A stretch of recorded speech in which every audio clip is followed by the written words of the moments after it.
নমস্কার বন্ধুরা, শস্যবস্ত্র রান্নাঘরের পক্ষ থেকে আপনাদের সবাইকে জানাই স্বাগত। বিরিয়ানি তো আপনারা বাড়িতে সবাই বানান। রেস্টুরেন্টে কী করে বিরিয়ানি বানাতে হয় সেটা আপনাদের সঙ্গে আজকে আমি শেয়ার করব। আজকে আমি বানাবো মটন বিরিয়ানি। মটন বিরিয়ানি কত সহজে বাড়িতে বানিয়ে নেওয়া যায় সেটা আপনাদেরকে দেখাবো।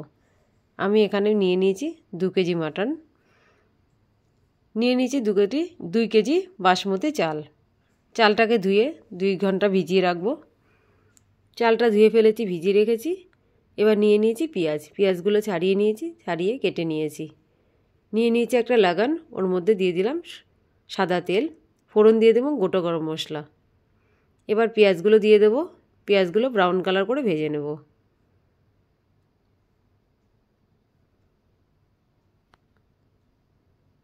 পেঁয়াজটাকে ব্রাউন কালার করে ভেজে নিচ্ছি।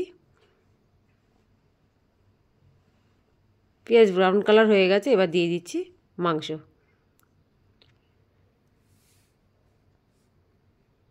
মাংসটাকে দিয়ে কিছুক্ষণ কষিয়ে নেব।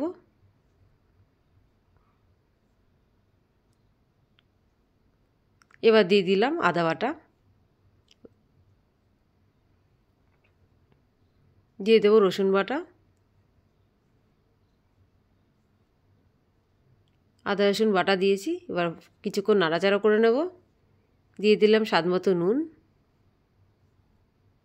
দিয়ে দেবো লাল লঙ্কার গুঁড়ো। এবার ভালো করে কষিয়ে নিচ্ছি। খুব ভালোভাবে কষানো হয়ে গেছে।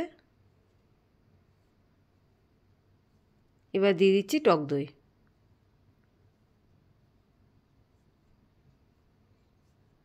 টক দই দিয়ে আরও কিছুক্ষণ কষাবো।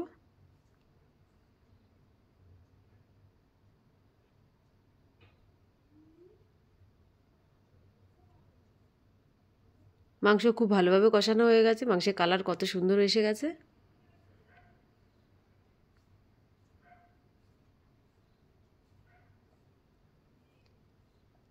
এবার মটন সেদ্ধ করা যে জলটা ছিল সেই জলটা দিয়ে দেবো।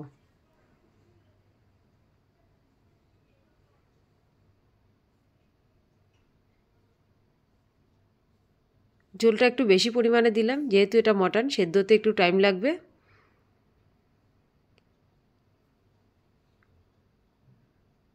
এবার এটাকে আমি ঢাকা দিয়ে কিছুক্ষণ সেদ্ধ করব। যখন সেদ্ধ করব ঢাকা দিয়ে দেবো। ঢাকা তুলে দেখে নিই কিরম হয়েছে।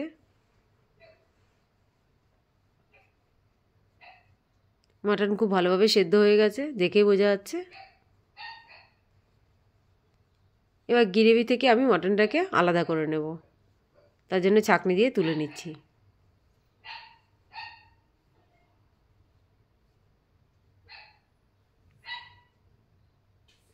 গ্রেভি থেকে মটনটা তুলে নিয়েছি। এবার গ্রেভিতে দিয়ে দিচ্ছি কেওড়া জল, বিরিয়ানি মশলা, গোলাপ জল। এবার দিয়ে দিচ্ছি মিঠা আতর। এবার বিরিয়ানির রাইসটা বানিয়ে নেব। তার জন্য বসিয়ে দিচ্ছি গরম জল।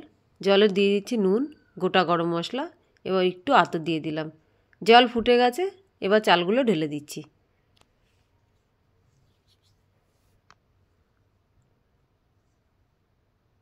ভাতটাকে আমি 70% সেদ্ধ করব। ভাতটা খেয়াল রাখতে হবে যেন নরম না হয়ে যায়।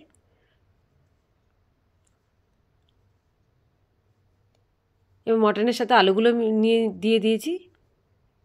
উপর থেকে দিয়ে দিলাম পুদিনা পাতা, দিয়ে দিয়েছি খোয়া ক্ষীর।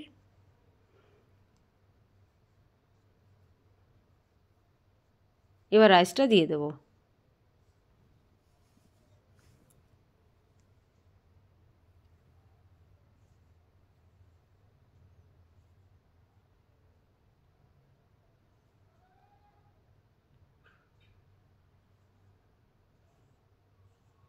এবার হাঁড়ির চারদিকে আমি আটা মেখে লাগিয়ে দেবো, যেন দম মারার সময় ভাপটা না বেরিয়ে যায়। দিয়ে দিলাম দুধ। এবার দিয়ে দিচ্ছি ঘি।